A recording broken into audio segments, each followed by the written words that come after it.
sorting out the economy, because that way we will have the resources to sort out our roads, to sort out our security, and to sort out the things that are dear. CS Kindiki Kithure says, and I quote, "We cannot afford to have a country where citizens live in constant fear, and we will not spare any effort, even if it means using the KDF. The Constitution dictates that the KDF are then released only as a last resort, and of course to restore peace, but with approval of the National Assembly. Article 241, 3C of the Constitution. Is the banditry menace as bad and severe such that the government would consider KDF?" It is serious, but it hasn't reached the threshold for us to go to Parliament to get KDF involved. We, however, are sharing information, from intelligence from all sides. We are sharing facilities and resources,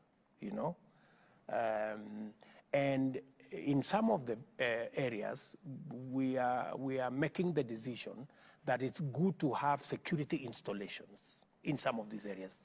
Like, for example, in that whole North Rift, we're going to have some of the training facilities for our security agencies to cement government presence in some of those areas, and to make sure that whenever we need to deploy, we are not deploying from afar. So there will be, for example, a garrison being built up by the army in Lodwar.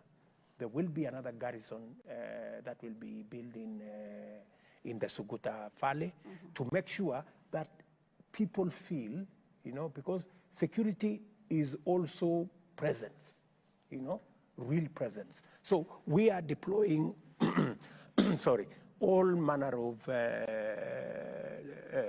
interventions and strategies to make sure that we manage our security. Why don't we have a commission of course, a commission of inquiry that then would look into the extrajudicial killings, now that you mentioned the River Yala cases, and as well the involvement of IPOA and IMLUs and all that? I already had a thorough meeting with IPOA, and we have agreed with them that it is not necessary for establish another task force when IPOA is there, and it is squarely within their mandate to tell us how did Kenyans end up being killed in this manner. And then it was business as usual. 30 bodies in Yala, there's 17 bodies in Garissa. I don't know how many bodies were. People, there was a container here at the Nairobi area. People were being slaughtered in a police station. How did we end up there?